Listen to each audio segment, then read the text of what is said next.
Vamos a estar viendo, para todos los que están aquí, los que nos van a ver a través de internet, de nuestro canal de YouTube, es Ministerio Apostólico y Profético El Señor es mi Pastor. Usted búsquelo ahí, al canal, o si no yo se lo paso por WhatsApp. Usted se suscribe allí y ve todas las prédicas. Allí tenemos también cuando Dios, testimonios, donde Dios ha liberado, donde Dios ha profetizado, donde Dios ha hecho cosas buenas, ¿sí? Y donde también Dios nos ha usado en sanidad. Ahí hay testimonios muchísimos y hay prédicas también para que usted pueda en algún momento estar escuchando, viendo, ¿sí? En el canal de YouTube. Y tenemos una página de Facebook también con el mismo nombre. El perfil siempre es la armadura, esa armadura que está ahí arriba. Es el perfil que tiene la página de Facebook. Tenemos una página de Instagram, ¿sí? Y el canal de YouTube. Todos tienen el mismo perfil. Vamos a ir a Jeremías 17, ¿sí? Y yo la titulé La idolatría arraigada, ¿sí? Y no estamos hablando de idolatría del mundo de afuera. Vamos a hablar de la idolatría de la iglesia del Señor, del pueblo de Dios, ¿sí? Y el mejor ejemplo que el Señor nos pudo dejar es Israel, ¿verdad? Jeremías 17, del 1 al 8 vamos a estar leyendo. Y ahí describe el Señor a través de Jeremías todo cuanto Judá tenía en contra, ¿no? Dice, el pecado de Judá está con cincel de hierro y con punta de diamante. Esculpido está en la tabla de su corazón y en los cuernos de sus altares. Mientras sus hijos se acuerdan de sus altares y de sus imágenes de acera, que están junto a los árboles frondosos y en los collados altos, sobre las montañas y sobre el campo, todos tus tesoros entregaré al pillaje por el pecado de tus lugares altos en todo tu territorio. Y perderás la heredad que yo te di y te haré servir a tus enemigos en tierra que no conociste, porque fuego habéis encendido en mi furor, que para siempre arderá. Así ha dicho Jehová, maldito el varón que confía en el hombre y pone carne por su brazo y su corazón se aparta de Jehová.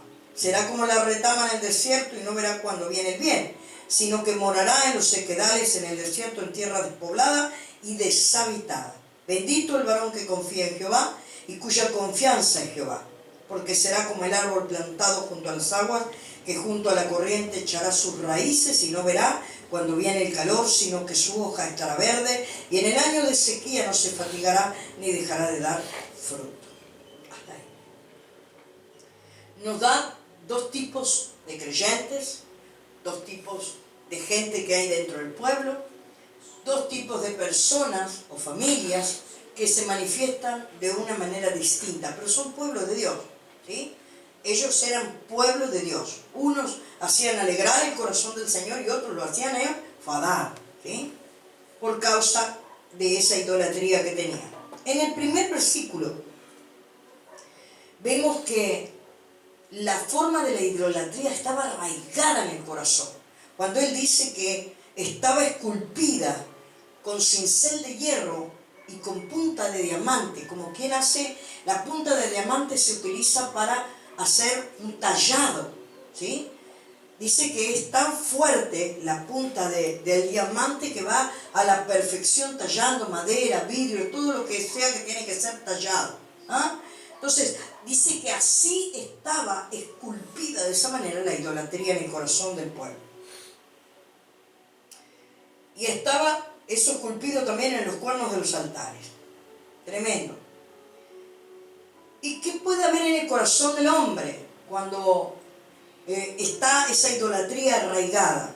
Encontramos que puede haber terquedad en la persona, encontramos que puede haber insensatez, puede haber excesos, ¿sí? Puede haber incredulidad, idolatría, obvio, y todo tipo de males. Una persona que tiene esculpido su corazón con la idolatría tiene esas facetas en su corazón. Por eso le cuesta tanto afirmarse en el Señor, le cuesta tanto estar en Dios, porque su corazón está como piedra, ¿sí? Duro, totalmente. En el verso 2, ahí habla de lo que ellos hacían, ¿sí? Ellos llevaban ofrendas a los altares, llevaban a los pies, dice, de los árboles frondosos, allí hacían sus ofrendas para la diosa Acera, que era la que estaba de turno en ese momento. Estuvo de turno muchos años en diferentes reinados. Por ejemplo, ella estuvo entre los filisteos, los cananeos, los sirios, los babilónicos, ¿sí? Con diferentes nombres, porque le ponían, según la cultura y la religión, le ponían un nombre distinto, pero era la misma diosa, que dice que es la madre de todos los dioses.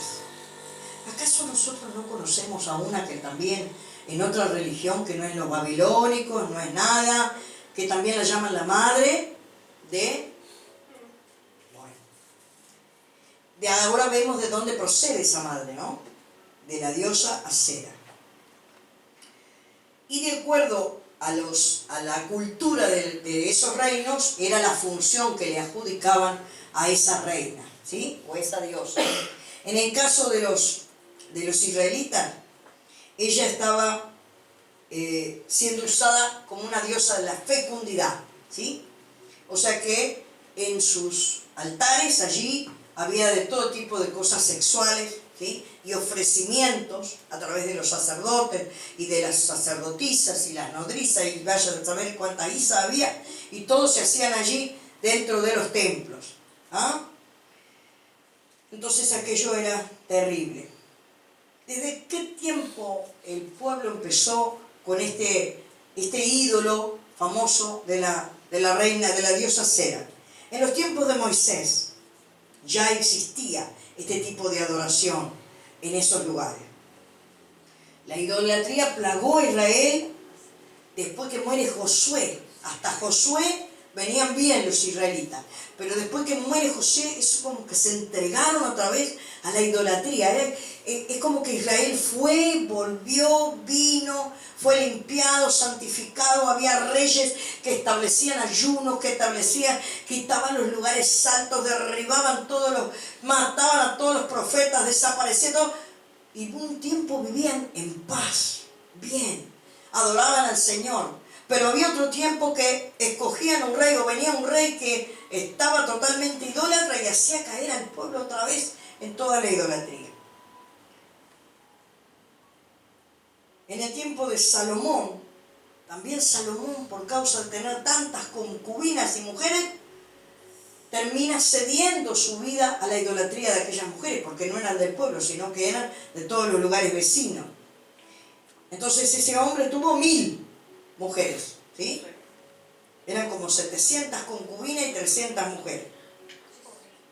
Después viene Jezabel, que Jezabel, ustedes saben quién fue una reina, ¿sí? Que se casó con Acab, y ella no era del pueblo del Señor, y esa mujer hizo desastre, maldijo el pueblo de Israel tremendamente, y trajo a su vez 400 profetas de Acera, y hizo un templo, y allí había de todo un poco, hasta que esa mujer muere, Dios manda a alguien,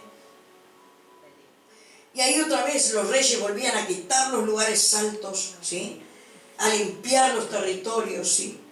Y Dios siempre estuvo diciéndole: no me adoren a los pies de los árboles, porque justamente en los pies de los árboles frondosos era cuando hacían las ofrendas a los ídolos. Lo hacían en las alturas también, en los collados altos. Y en el verso 4, y perderás la heredad que yo te di, y te haré servir a tus enemigos en tierra que no conociste, porque fuego apese encendido en mi furor, que para siempre arderá.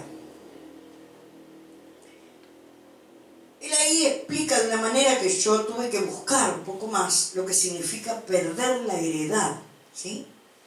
Cuando las personas se mueven en la idolatría, pierden la herencia que Jehová les dio. Y vamos a ver qué son esas herencias, porque no es una sola. Son muchas las herencias de Dios, ¿verdad? Que Dios le dio a su pueblo. Hay consecuencias por ser idólatras. Hay consecuencias por darle mi confianza a un ídolo o a una cosa o a una situación o a una persona que no sea Dios. Hay consecuencias cuando yo mi confianza la aposto no a Dios, sino a otro. Pierdo la herencia. ¿Cuáles eran las herencias que Dios le había dado al pueblo? Recuerdan que cuando salieron del desierto ya iban a ir a una tierra prometida. Y en la tierra prometida, ¿qué pasó? Había territorios que estaban ocupados por los enemigos, pero Dios se los había dado a ellos. O sea que una de las herencias de Dios es territorio, tierras. Dios adjudica lugares. Dios te da por herencia lugares para que gobiernes, para que establezcas su presencia, para que establezcas su poder, para que allí sus leyes y sus mandamientos sean cumplidos. ¿Sí? Dios te da por herencia en la tierra, y a veces hasta naciones daba, para que el creyente, el pueblo de Dios, establezca a Dios, al verdadero. Entonces Él te daba territorios. ¿Qué más había en la tierra prometida? Había grandes cultivos, grandes provisiones. Entonces, otra de las herencias de Dios es la provisión, la prosperidad, que muchos no quieren escuchar allí, porque dicen, ay, todos los pastores hablan de prosperidad, pero yo tengo un Dios que me dice la palabra que es dueño del oro y de la plata. Entonces, si yo soy su hijo, también yo voy a tener por herencia prosperidad, dinero, provisiones, unos más y otros menos. Pero una de las herencias de los hijos de Dios o del pueblo es ser próspero, ser bendecido, que no falte nada en tu casa, que tengas las comodidades y que tengas para repartir, porque para eso Dios te da, no es para que solamente yo coma y me olvide si hay alguien que necesita un pan, sino que me da para que yo comparta. ¿Qué más da Dios? Dice en Deuteronomio que Él te pondrá por cabeza y no por cola. Entonces Dios tiene para la herencia de los hijos de Dios un lugar de privilegio siempre. Cuando los hijos del Señor, cuando el pueblo del Señor cumple sus mandamientos, hace la obra, trata de constantemente alinearse a la voluntad del Señor, el Señor lo pone por encima y no por debajo. Le da lugares de privilegio, los hace hallar gracia delante de patrones o delante de siervos o delante de gente para que te provea, para que te dé. Eso lo hace Dios, porque es una gracia sobrenatural a los hijos. Herencias, cosa que en otro lugar no hay. Si no son un loro del patrón, no tenés lugar. Tenés que andarle contándole todo lo que está pasando en la fábrica para que te den un lugarcito al lado del patrón. Y después no te pela nadie. Si te pueden cortar la cabeza, te la cortan. Pero eso no es gracia. La gracia es otra cosa. También dice que la herencia de los siervos del Señor es que ningún arma forjada te pueda tocar. No va a prevalecer ninguna artimaña del enemigo sin el consentimiento de Dios. Nada de lo que se levante contra ti te va a tocar si Dios no le da el permiso. Dice la palabra que esa es la herencia que tenemos los hijos del Señor. ¿Qué más? Dice que toda lengua que se levante en juicio contra tu vida será condenada, dice la palabra. Entonces no temas. Cuando la gente chismee, murmure, te critique, levante falsos testimonios tuyos, no te ofendas, no te sientas mal, porque hay alguien que te va a defender. El que se levanta injustamente en contra tuyo, en críticas, en murmuraciones, en calumnia, el Señor lo condena. El Señor toma parte, el Señor hace asunto ahí y dice, a ver, Benjito, ¿usted quién está hablando usted? Usted se está metiendo con mi hijo. Así que usted venga para acá. Acá lo vamos a disciplinar, acá vamos a tener algo, una conversación, usted y yo. Se lo parafraseo. Pero yo no sé cómo hará Dios. Pero me gusta imaginarme. Entonces, a su vez, ¿qué más me dice que tengo como herencia? Los hijos son la herencia de Jehová. Pierdo la herencia cuando la persona está en idolatría, pierde la herencia, pierde los hijos. Yo no sé si el Señor se los lleva o no, pero pueden estar perdidos en la vida, en el mundo, porque pierdo la herencia por causa de la idolatría. Entonces, eso es lo que Dios quiere que nosotros sepamos, vivamos juntos y buscando la dirección constantemente del Señor. Otra de las cosas que viene como consecuencia es ser esclavos y servidores en lugares desconocidos. Recuerde que el Señor los esparció al pueblo de Israel por todas las tierras donde no conocían nada. No sabían el dialecto, no sabían la cultura, no sabían la religión. Se tenían que someter a todo lo que le decían y le hablaban. Tenían que comer lo que comían los otros. Hay una esclavitud que te mantiene oprimido por causa de la idolatría. En el verso 5 vemos un poquito más de lo que el Señor dice ahí. Y así ha dicho Jehová, maldito el varón que confía en el hombre y pone carne por su brazo y corazón y se aparta de Jehová.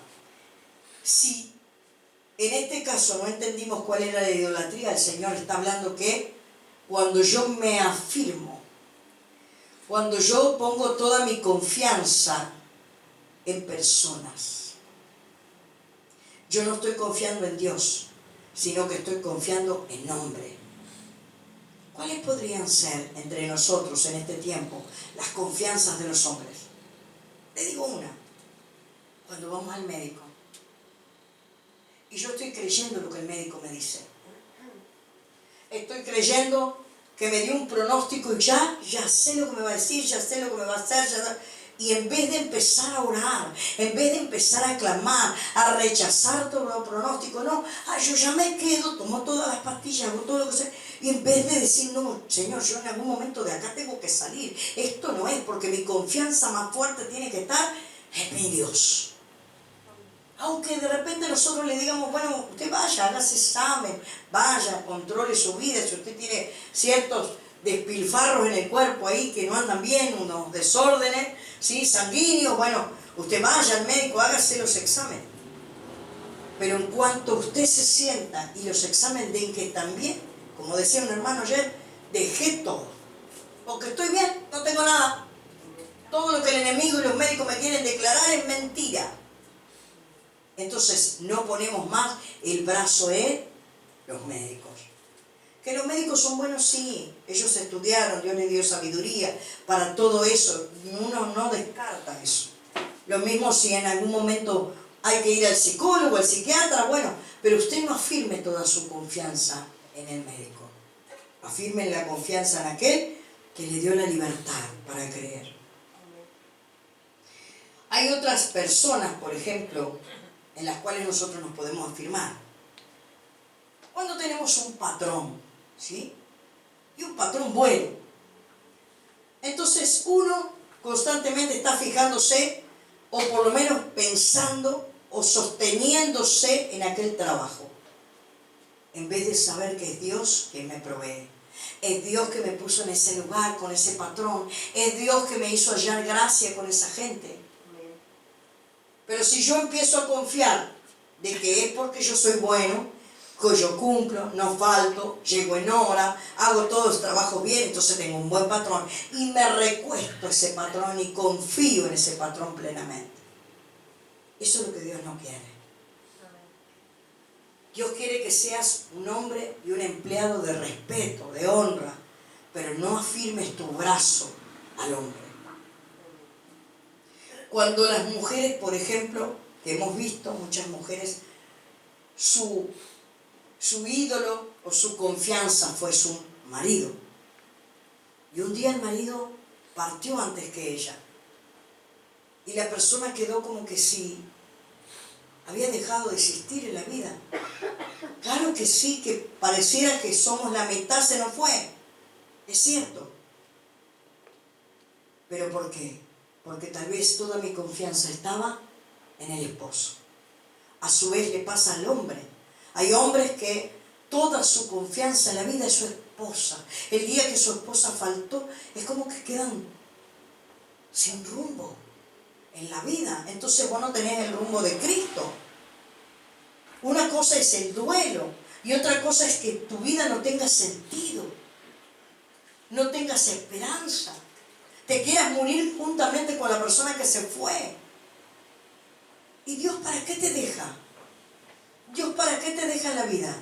Algo más tendrás que transcurrir, algo más tendrás que hacer. Cuando nuestros ídolos son nuestros hijos, nuestros nietos,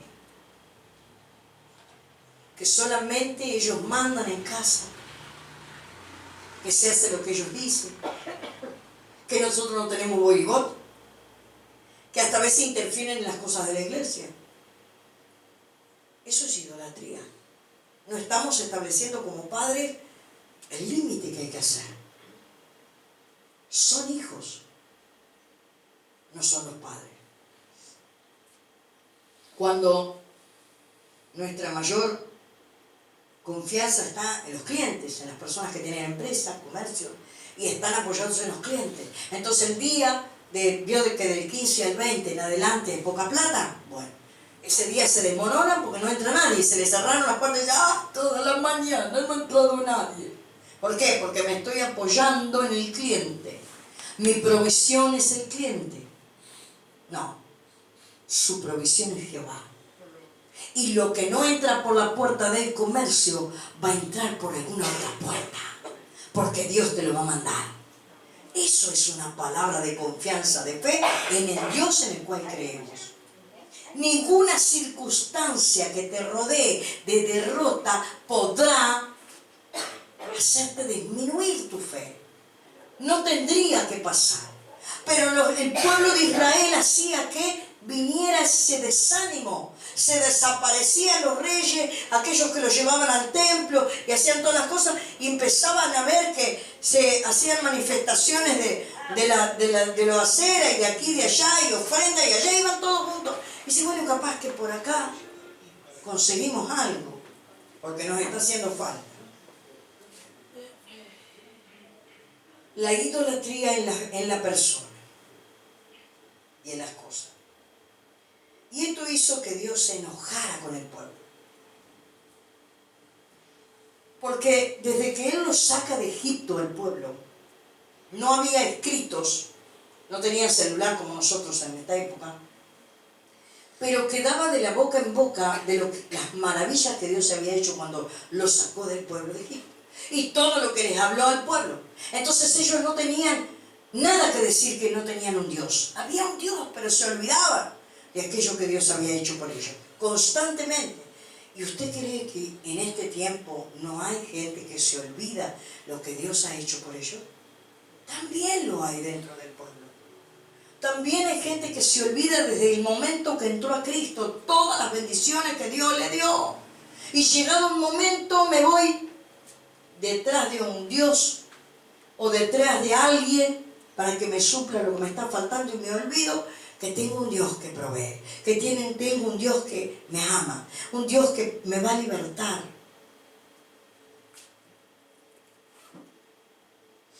En el verso 6, será como la retama en el desierto y no verá cuando viene el bien, sino que morará en los sequedales en el desierto, en tierra despoblada y deshabitada. Habrá pérdidas importantes, dice Dios, para los idólatras, para la gente que no está confiando plenamente en Dios. Habrá pérdidas importantes. Habrá lugares secos, lugares que no tienen productividad, zonas que son estériles. Hay soledad, despoblación y una inactividad espiritual.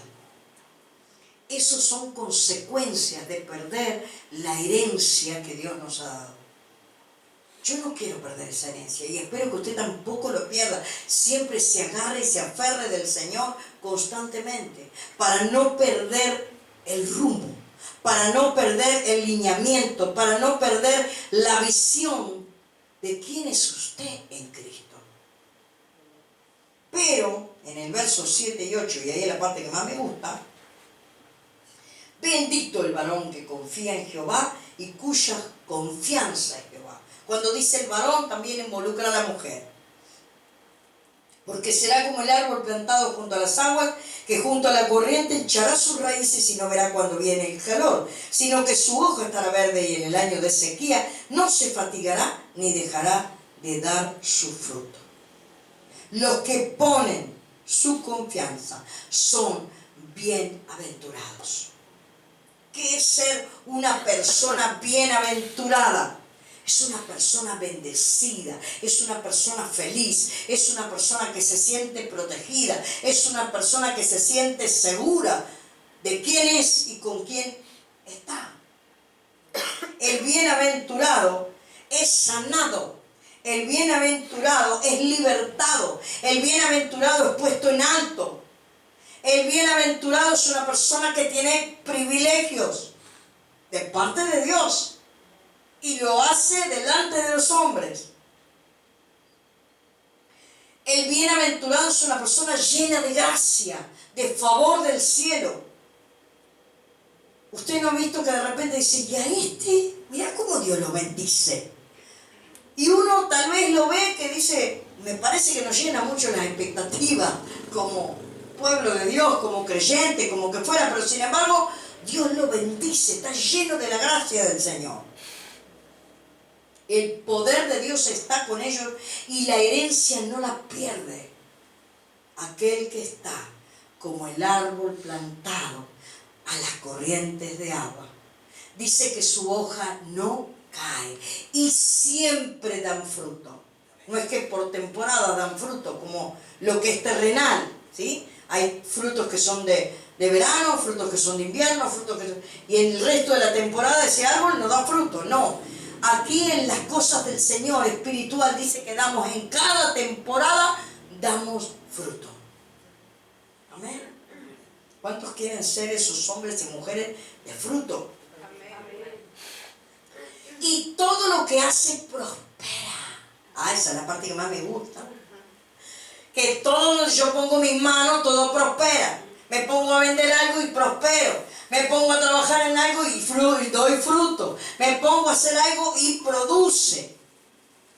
¿Por qué? Porque vemos la unción del Santo sobre su vida. La unción del Santo sobre tu vida.